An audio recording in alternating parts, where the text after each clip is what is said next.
friends and welcome to Reddy's coaching classes. Now today we are going to study economics and economics is the same to the art student as well as to the commerce students.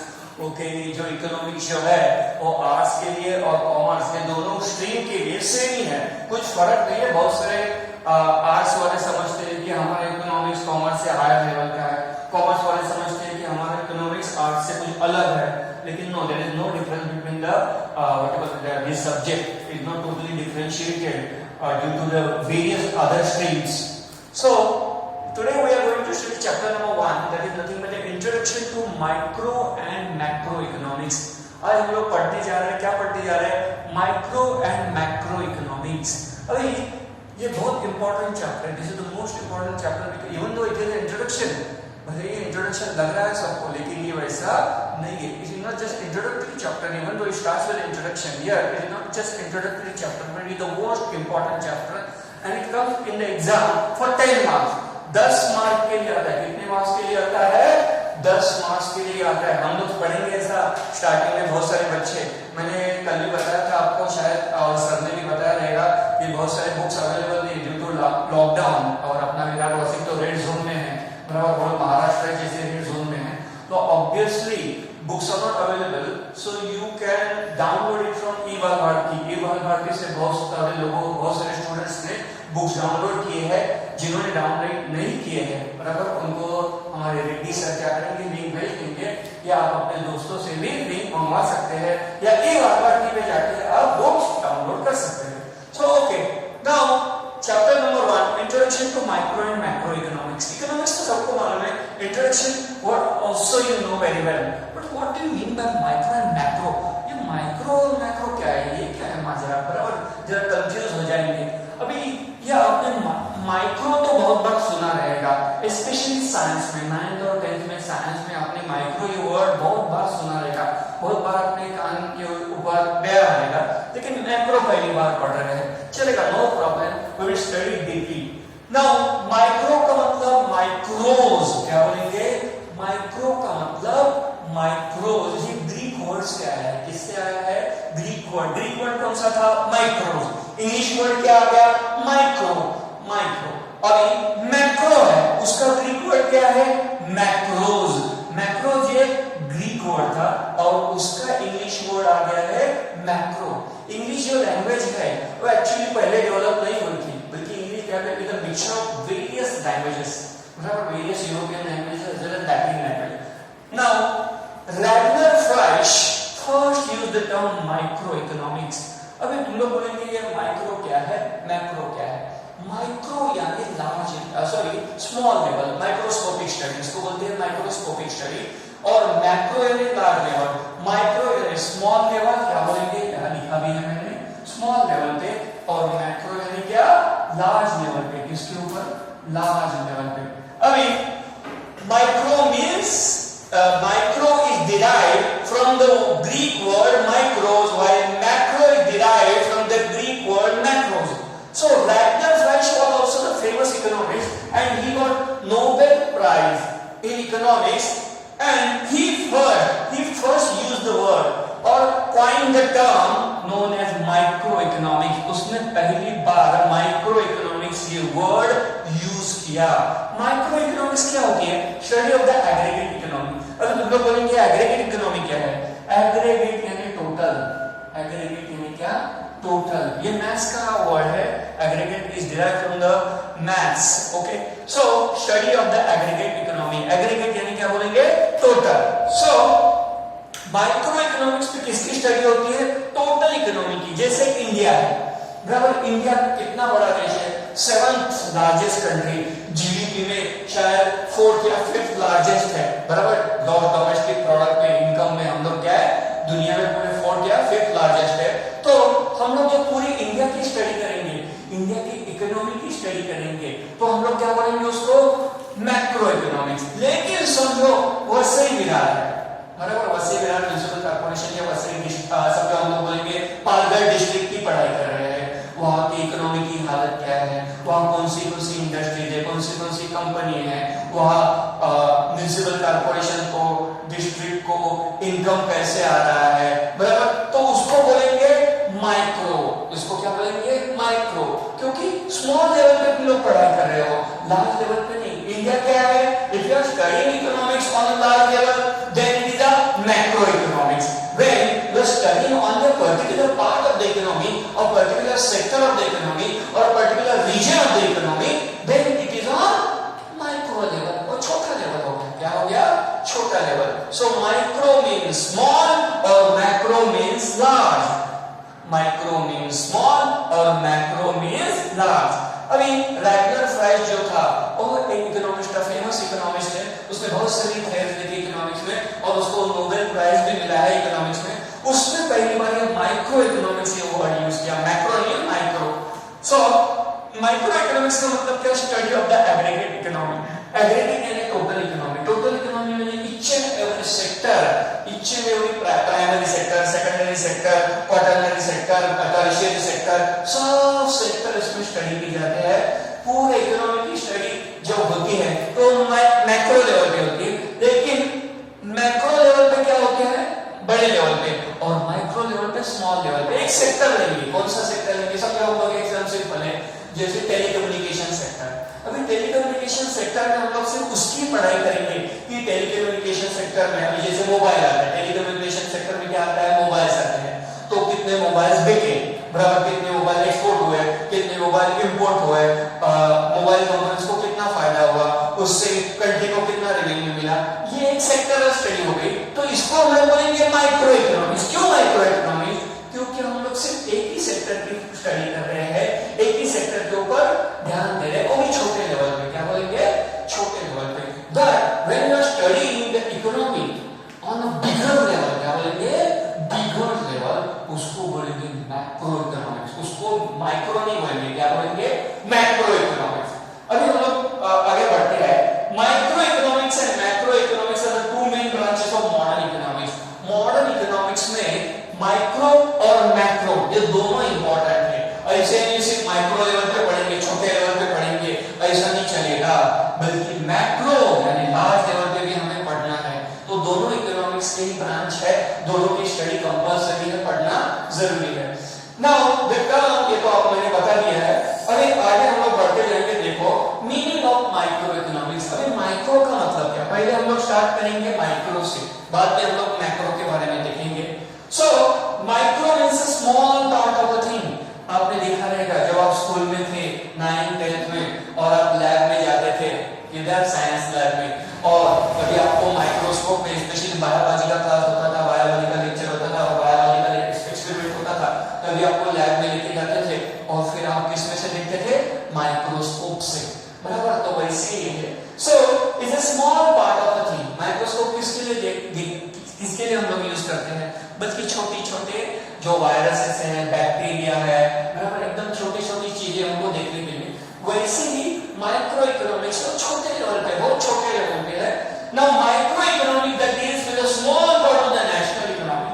पूरे national economy का एक छोटा सा part हम लोग study करेंगे, तो उसको बोलेंगे माइक्रो लेवल या माइक्रो इकोनॉमी। जैसे इंडिया तो बहुत बड़ा देश है, बराबर, मैंने पहले भी बताया था, बराबर, लेकिन अगर आप सिर्फ पालघर डिस्ट्रिक्ट की पढ़ाई कर रहे हैं, किसकी पढ़ाई कर रहे हैं, पालघर डिस्ट्रिक्ट की इकोनॉमी की पढ़ाई कर रहे हैं, तो वो हो गया माइक्रो लेवल। क्या हो गया, micro level. Now we study the economic action and behaviour of individual units such as an individual consumer, individual producer और firm, the price of a particular commodity और अ फैक्टर। अभी factors of production you know, land, labour, capital and entrepreneurship skills, these are the various four factors of the factors of production. So in factors of production also, if you are studying about particular thing like suppose land, बराबर, समझो हम लोग land के बारे में पढ़ाई कर रहे हैं, तो उसको क्या बोलेंगे, माइक्रो लेवल। ओके, नाउ एकदम सिंपल आपको समझा देता हूं, माइक्रो लेवल यानी छोटे लेवल पे, क्या बोलेंगे, छोटे लेवल पे पढ़ाई करना, इकोनॉमी की पढ़ाई करना, दूसरी कोई पढ़ाई नहीं करना, इकोनॉमी की पढ़ाई करना, उसको बोलेंगे हम लोग माइक्रो। और मैक्रो यानी इकोनॉमी की पढ़ाई करना लार्ज लेवल पे, नेशनल लेवल पे, इंटरनेशनल लेवल पे, वर्ल्ड लेवल पे, तो वो हो गया मैक्रो। नाउ इस स्टडी से economic action and behaviour of individual units such as individual consumer. समझो एक इंडिविजुअल कंज्यूमर लेंगे, एक इंडिविजुअल कंज्यूमर यानी आप भी हो सकते हैं, मैं भी हो सकता हूं, कोई भी हो सकता है। उसका बिहेवियर कैसा रहेगा, बिहेवियर यानी वैसा नहीं, इकोनॉमिक बिहेवियर, इकोनॉमिक बिहेवियर यानी आपको ये क्या हो गया, इकोनॉमिक बिहेवियर यानी वो कितना उसका इनकम है, उसका कितना खर्चा है, यानी एक्सपेंडिचर कितना है, इनकम कितना है, ये हम लोग जब स्टडी करेंगे तो उसको बोलेंगे micro level study of the economy और माइक्रो इकोनॉमिक्स, बराबर। इंडिविजुअल कंज्यूमर हो, इंडिविजुअल प्रोड्यूसर हो, इंडिविजुअल प्रोड्यूसर एकदम सिंपल है, अभी आप तो टाटा को जानते हो, अंबानी को जानते हो, तो चलो बजाज को जानते हो, बराबर। तो कोई भी एक कंपनी ले लिया, चलो बजाज इंडस्ट्रीज लिमिटेड या Reliance industries limited, Tata steel, बराबर, ऐसे कोई भी एक कंपनी लिया और उसके बारे में आपने प्रोजेक्ट के ऊपर उनके काम शुरू किया, कौन सा प्रोजेक्ट, बल्कि इकोनॉमिक प्रोजेक्ट, कि उस कंपनी को कितना फायदा होता है, कंपनी क्या क्या बेचती है, कंपनी में कितने लोग काम करते हैं, कंपनी का प्रॉफिट कितना है, टर्नओवर कितना है, कितने साल से कंपनी इस फील्ड में है, तो ये हो गया माइक्रो लेवल स्टडी, क्या बोलेंगे उसको, micro level study. Now individual producer और for the price of particular commodity और फैक्टर एक्सेट्रा। अभी कमोडिटी और फैक्टर एकदम सिंपल है, देखो ये पेन है, ये आपके सामने क्या है, बराबर, समझो एक पेन है, इस पेन की प्राइस मार्केट में क्या है, बराबर, इसके बारे में स्टडी करेंगे कि ये पेन बनाने के लिए ये किस फैक्ट्री में बना, कैसे बना, इसके लिए कितना लेबर लगा, ओवरहेड प्रोडक्शन यानी ओवरहेड एक्सपेंसेस कितने लगे, एडमिनिस्ट्रेटिव एक्सपेंसेस कितने लगे, ये सब आपको अकाउंट्स में एक्चुअली जानकारी मिलेगी। लेकिन जो भी ये पेन बनाने के लिए खर्चा आया, उसके बाद दुकानदार ने कितना मार्जिन रखा, प्रोड्यूसर ने अपना कितना प्रॉफिट रखा, ये जब हम लोग स्टडी करेंगे एक पेन के बारे में, just I am giving an example, एक छोटा सा पेन है, उसके बारे में हम लोग अगर स्टडी करेंगे, बराबर, कि ये पेन अभी समझो 30 रुपए में मिलता है मार्केट में, तो इसका पूरा स्टडी किया आपने कि नहीं ये 30 रुपए में थोड़ी बनता है, बराबर, हर एक का फायदा है, ये कहाँ बना, कैसे बना, किसके लिए लेबर कितना यूज किया, प्रॉफिट मार्जिन कितना लगा, प्रोड्यूसर ने अपना प्रॉफिट मार्जिन कितना रखा, डिस्ट्रीब्यूटर ने अपना कितना रखा, रिटेलर ने कितना रखा, बाद में कंज्यूमर के पास आया, तो इसकी जो स्टडी करेंगे उसको बोलेंगे micro economics. Individual consumer, individual factor of production, individual unit और इंडिविजुअल प्रोड्यूसर, इसकी स्टडी इंडिविजुअल लेवल पे, इंडिविजुअल यानी पर्सनल लेवल पे या सिंगल लेवल पे, बराबर, इंडिविजुअल यानी क्या, आइदर पर्सनल लेवल और एट सिंगल लेवल, बराबर, सिंगल लेवल यानी एक ही यूनिट यूज किया है, मैंने 10 पेन लिया है, क्या अलग अलग पेन लिया है मैंने, नहीं, देखो ये 3 पेन है, नहीं, I am studying only 1 pen, बराबर, आप लोग एक पेन के बारे में पढ़ाई कर रहे हैं, वैसे कोई भी यूनिट ले लो, आपको जो भी अच्छा लगता है, बराबर, उसका एक यूनिट, सिंगल यूनिट ले लो, उसके बारे में इकोनॉमिक स्टडी करो, ऐसा आज बाकी चीजों की नहीं, बल्कि इकोनॉमिक स्टडी होनी चाहिए कि उसके पीछे कितना खर्चा आया, उससे कितना प्रॉफिट हुआ, उसके कितना यूटिलिटी मिला, तो हम लोग बोलेंगे उसको micro economics. Now definition of micro economics, अभी देखो डेफिनेशन है, मॉरिस डॉक का डेफिनेशन सबसे सिंपल, सबसे शॉर्ट और सबसे मीनिंगफुल। देखो, micro economics is in the fact of microscopic study of the economy, means you are studying the economy, but not economy as a whole, but at an individual level, and it is a microscopic study. You are not studying the whole types of unit, various types of unit, but you are not studying the whole aggregate. You are studying only a single factor. What? Single factor, single unit, that is known as microeconomics. Microeconomics का मतलब क्या? Is in fact a microscopic study of the economy. जैसे हम लोग किसी virus को देखते हैं, बराबर, बैक्टीरिया को देखते हैं, तो हम लोग पूरे उनका ग्रुप को नहीं देखते, या अलग अलग वायरस और बैक्टीरिया में स्टडी नहीं करते। जैसे आपने कभी 9th 10th में जब हम लोगों को जब इसमें लेके जाते थे, लैब में लेके जाते थे, साइंस लैब में, तो हमको स्पायरोगायरा दिखाते थे, बराबर।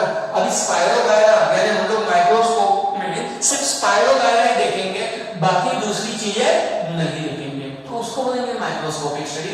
वैसे ही इकोनॉमी में, वैसे ही इकोनॉमिक्स में या इकोनॉमी में पूरे देश के बारे में या पूरे अलग अलग सेक्टर्स के बारे में या अलग अलग फैक्टर्स के बारे में हम लोगों को नहीं पढ़ना है।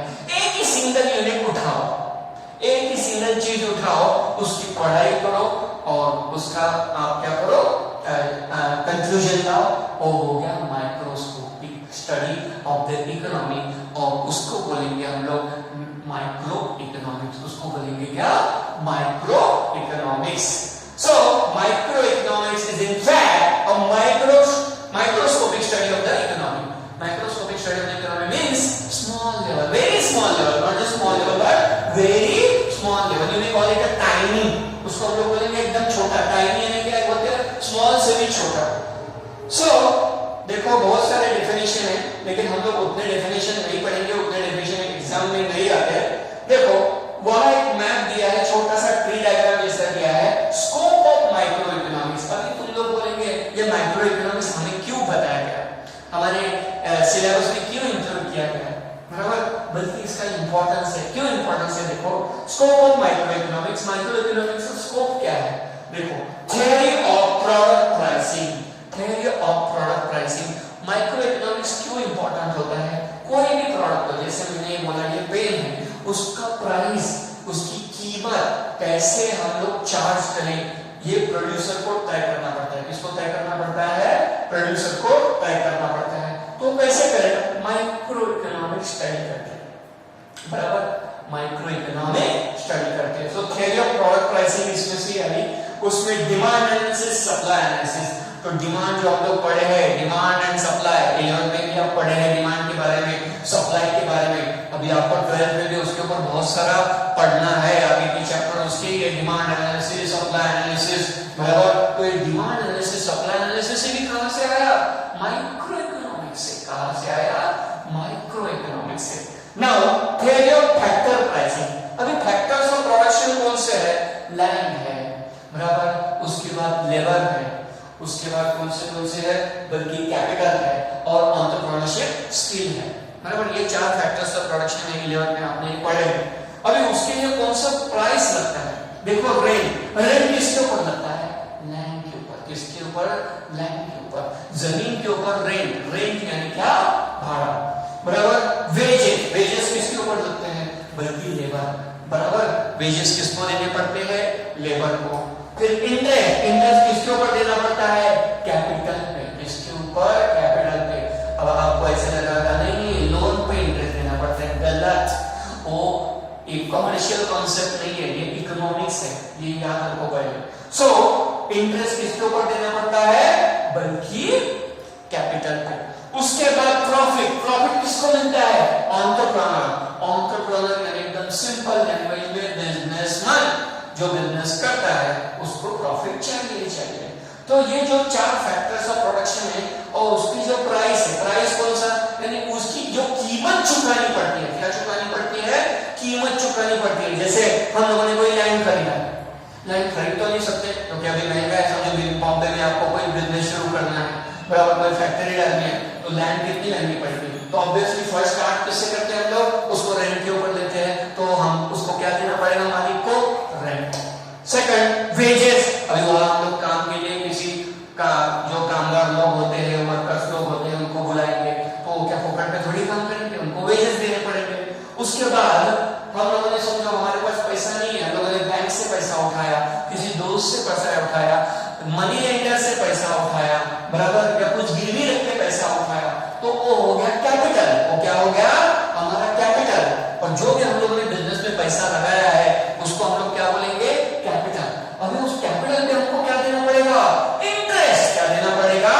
इंटरेस्ट. लास्ट में आ गया प्रॉफिट. अभी इतना हम लोगों ने मेहनत किया, हम लोग क्या भूखे मरेंगे? बराबर, बराबर. एक बिजनेसमैन जब इतना मेहनत करता है, इतना सब कुछ दांव पे लगाता है, तो उसको क्या चाहिए? प्रॉफिट. तो ये चार फैक्टर्स ऑफ प्रोडक्शन के प्राइसिंग है. क्या है? प्राइसिंग. प्राइसिंग यानी क्या? जो कीमत चुकानी पड़ती है, कीमत अदा करनी पड़ती है. ये जो चार फैक्टर्स हैं उसको हम लोग कैसे, हम लोग किसका प्राइस कैसे लगाए, बराबर. यानी रेंट कितना ले. अभी कोई भी कुछ भी बोल दिया, आप रेंट दे देंगे? नहीं, बराबर. लेबर आ गया, उसने कुछ भी वेजेस मांग लिया, आप दे देंगे? नहीं. तो ये सब तय करने के लिए माइक्रो इकोनॉमिक्स बहुत काम आता है. This is called factor pricing. इसको बोलते हैं फैक्टर प्राइसिंग. क्यों factor pricing? Factors of production से रिलेटेड है, इसीलिए फैक्टर प्राइसिंग. ये इंडिविजुअल स्टडी है. ये क्या है? इंडिविजुअल स्टडी है. उसके बाद theory of economic welfare. Theory of economic welfare में क्या, बराबर, जैसे अभी इंडिया एक वेलफेयर स्टेट बन चुका है, बराबर. अभी एक 1 करोड़ लोगों को आयुष्मान भारत योजना जो मोदी जी ने चलाई है, उसके अंदर बहुत सारे लोगों का भी ये कोरोना वायरस का इलाज क्या हो रहा है, म्युनिसिपल हॉस्पिटल में क्या हो रहा है, फ्री ऑफ कॉस्ट हो रहा है ना सब लोगों का, बराबर। तो इसका खर्चा नहीं आ रहा है, बराबर। वहां बेड उपलब्ध करना, ventilator, oxygen, doctors, nurses, ward boy, फिर मेडिसिन, बराबर, जो जो क्या लगता है वो सब अवेलेबल है, बराबर। इसका खर्चा कौन उठा रहा है? गवर्नमेंट। कौन उठा रहा है? आइदर सेंट्रल गवर्नमेंट और स्टेट गवर्नमेंट या म्युनिसिपल बॉडीज या म्युनिसिपैलिटी, एकदम सिंपल। तो इसके लिए theory of economic welfare. Economic welfare यानी क्या कि पब्लिक का भला, पब्लिक का अच्छा करना है। तो उसके लिए एफिशिएंसी इन प्रोडक्शन, देखो एफिशिएंसी इन प्रोडक्शन होनी चाहिए, प्रोडक्शन करते समय एफिशिएंसी होनी चाहिए। जैसे समझो 2 वर्कर्स काम करते हैं, इसमें एक वर्कर्स है वो 100 यूनिट तैयार करता है, एकदम सिंपल है। मैं आपको एग्जांपल देता हूं। समझो 2 वर्कर कोई कंपनी में काम कर रहे हैं, पेन की कंपनी में, और एक वर्कर पूरे दिन में 100 पेन यानी 100 पेन तैयार करता है, और वही दूसरा वर्कर है वो 70 पेन तैयार करता है। अभी एफिशिएंसी का बात आ गया कि नहीं? सवाल कि कौन सा एफिशिएंट है, जो 100 पेन करता है या 70 पेन करता है produce? So obviously efficiency in production, efficiency in consumption. अभी एफिशिएंसी इन कंजम्पशन यानी क्या? कोई भी चीज, बराबर, एफिशिएंसी इन कंजम्पशन यानी कोई भी चीज ग्राहक तक सस्ते में उसको मिलनी चाहिए, इसको ग्राहक खरीद सके, बराबर। तो उसको बोलते हैं एफिशिएंसी इन कंजम्पशन। और लास्ट में है overall economic efficiency. Overall economic efficiency यानी हमारी इकोनॉमी, जैसे मोदी जी ने 20 लाख करोड़ का क्या दिया, पैकेज दिया। कितना? 20 लाख करोड़। 20 लाख नहीं है, 20 लाख करोड़ है, बराबर। तो भी वो जीडीपी के सिर्फ 1% है। आज कांग्रेस ने वही हिस्सा उठाया कि आपने तो क्या बहुत बड़ा काम नहीं किया है, बराबर। आपने सिर्फ पूरे इकोनॉमी के जीडीपी, अपने इंडिया का जीडीपी है उसका सिर्फ 1% दिया है। यानी सोचो अभी हमारी इकोनॉमी कितनी आगे बढ़ गई है, और हमारे सामने पाकिस्तान की हालत देखो। तो यही बोलते हैं कि थ्योरी ऑफ इकोनॉमिक वेलफेयर, ये सब जानने के लिए, ये सब पढ़ने के लिए, बराबर, तुम्हारा बेस यानी फाउंडेशन जो बोलते हैं ना, वो अच्छा होना चाहिए। और इसके लिए आपको माइक्रो इकोनॉमिक्स कंपल्सरी पढ़ना पड़ेगा, बराबर। आपको एबीसीडी मालूम नहीं है तो आगे इंग्लिश क्या बोलेंगे, आगे इंग्लिश क्या पढ़ेंगे, वैसे ही है। आपको अगर माइक्रो इकोनॉमिक्स ही नहीं मालूम है तो देश की इकोनॉमी तो दूध को छोड़ो, आप अपने आजू बाजू में क्या इकोनॉमिक एक्टिविटीज चल रही है या खुद की इकोनॉमिक एक्टिविटीज क्या चल रही है ये भी नहीं समझ पाओगे। इसलिए माइक्रो इकोनॉमिक्स बहुत इंपॉर्टेंट है। हम लोग बोलेंगे अरे वो तो स्मॉल लेवल पे है, छोटे लेवल पे है, इंडिविजुअल यूनिट की पढ़ाई की जाती है, इंडिविजुअल कंज्यूमर, इंडिविजुअल प्रोड्यूसर, हमको क्या लेना देना है, हम तो बड़ी बड़ी बातें करेंगे, ऐसा नहीं होता है। You first start from the scratch and afterwards you can crack the genius, ऐसा होता है। So now go to further, अभी हम लोग आगे आगे जाते रहेंगे। नाउ देखो first theory of product pricing. देखो पहला क्या है, theory of product pricing. The price of an individual commodity is determined by the market forces of demand and supply. बराबर। अभी देखो जितना डिमांड है उतना सप्लाई होना चाहिए, उसको बोलते हैं हम लोग इक्विलिब्रियम। क्या बोलते हैं? इक्विलिब्रियम। अभी बहुत सारे स्टूडेंट्स को मैं पूछता हूँ इक्विलिब्रियम का मतलब क्या? इक्वल। ऐसा हो सकता है क्या कभी? जितना डिमांड है उतना इक्वल सप्लाई होगा, आइदर सप्लाई ज्यादा होगा या कम होगा, बराबर, या आइदर डिमांड ज्यादा होगा या कम होगा। इक्विलिब्रियम का मतलब बैलेंस, क्या बोलेंगे? Approximate balance, not equal, totally equal कभी नहीं हो सकता। So it is approximately equal, बराबर, या बैलेंस बोलेंगे वो वर्ड एकदम बेस्ट है। So the price of an individual commodity determined by the market forces of demand and supply. अभी कोई भी एक चीज लो, जैसे ये पेन के लिए डिमांड जो होता है वो किससे होता है? ज्यादा से ज्यादा स्टूडेंट से, ज्यादा से ज्यादा टीचर से। तो उनका कितना डिमांड है, कितना सप्लाई है, बराबर, उसको बोलते हैं थ्योरी ऑफ प्रोडक्ट प्राइसिंग। फिर उसके हिसाब से मार्केट में डिमांड कितना है इस पेन का और इस पेन का सप्लाई कितना है, उसके हिसाब से क्या होता है, कोई भी प्रोडक्ट की प्राइसिंग होती है, कोई भी प्रोडक्ट का प्राइस चार्ज किया जाता है। क्या किया जाता है? चार्ज किया जाता है। जैसे ये पेन 30 रुपए का है, बराबर, आपको 10 रुपए वाला भी मिलेगा, लेकिन क्वालिटी क्या होगी? घटिया होगी, बराबर। तो किस चीज को अच्छा डिमांड है, ज्यादा डिमांड है और कितना सप्लाई है उसके ऊपर क्या डिटरमाइन करेंगे? Price of whom, price of product. Now micro economics concern with demand analysis, individual consumer behavior and supply analysis, individual producer behavior। अभी देखो एकदम सिंपल लॉजिक है, डिमांड किससे आता है? कंज्यूमर से। सप्लाई किससे आता है? प्रोड्यूसर से।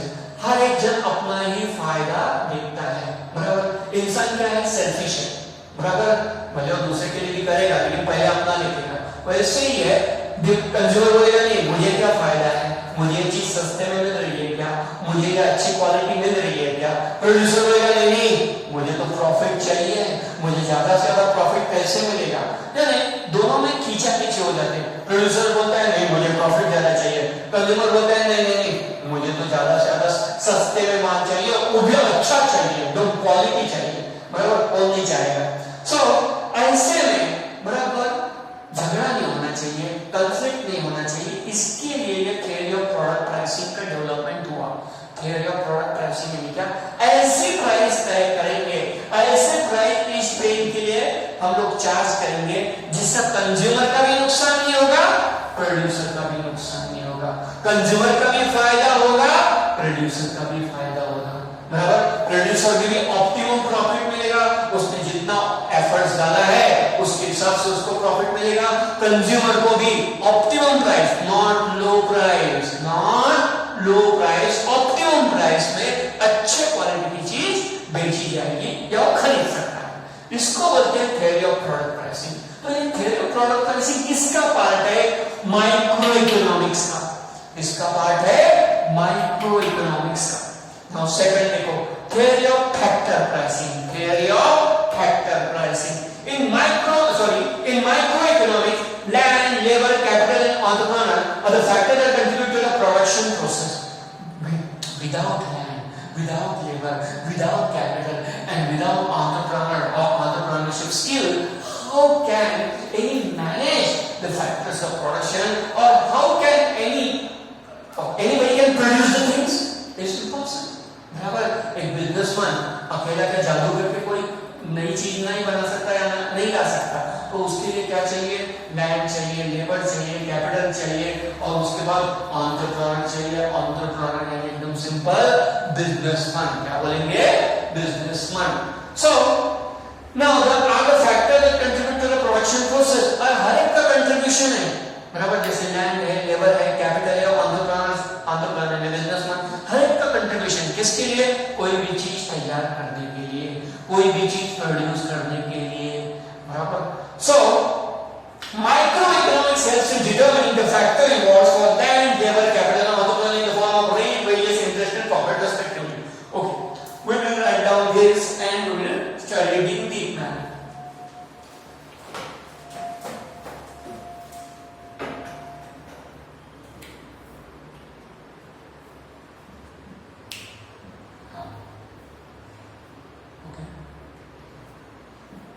Just hold on.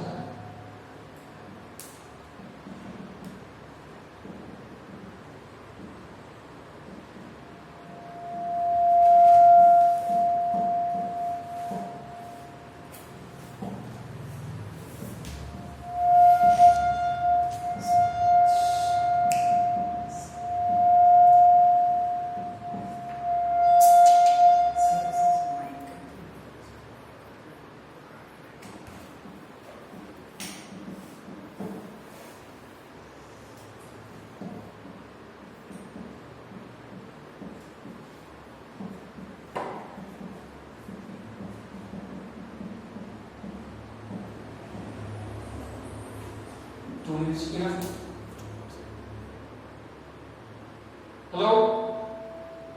Okay. It's working.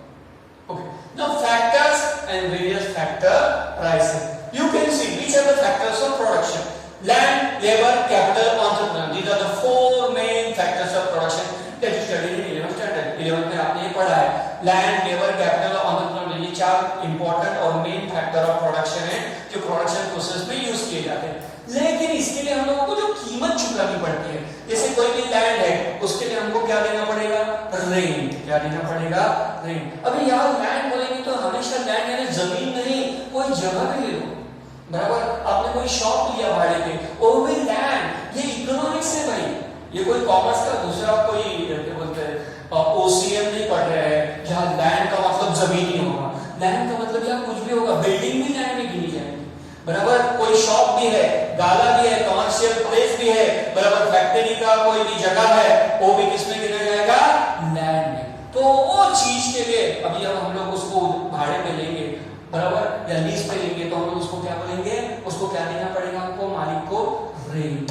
तो ये फैक्टर प्राइस होगा, बराबर। दूसरा चीज है लेबर।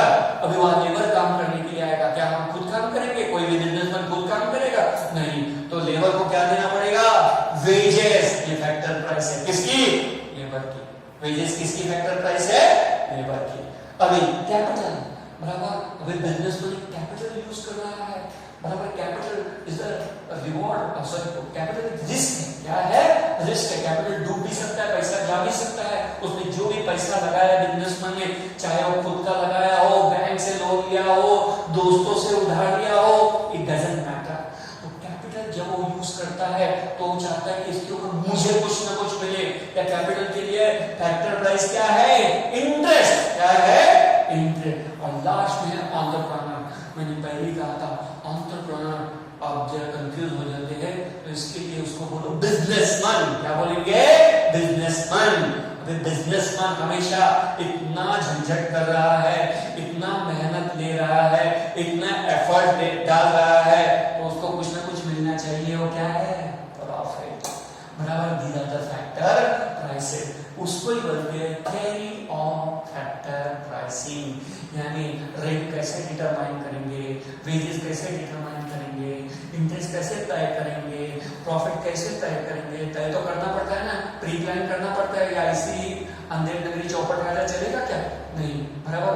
रेट कुछ भी बोल दिया हम लोग दे देंगे, नहीं। वेजेस लेबर कुछ भी बोल दिया हम लोग दे देंगे। तो इसका जो फिक्स जो प्राइस हो जाता है, या फिक्सेशन हो जाता है, क्या हो जाता है, फिक्सेशन जो तय करते हैं, उसको बोलते हैं थियरी ऑफ फैक्टर प्राइसिंग। अभी ये थियरी ऑफ फैक्टर प्राइसिंग की किसका पार्ट है, माइक्रो इकोनॉमिक्स का, नॉट मैक्रो।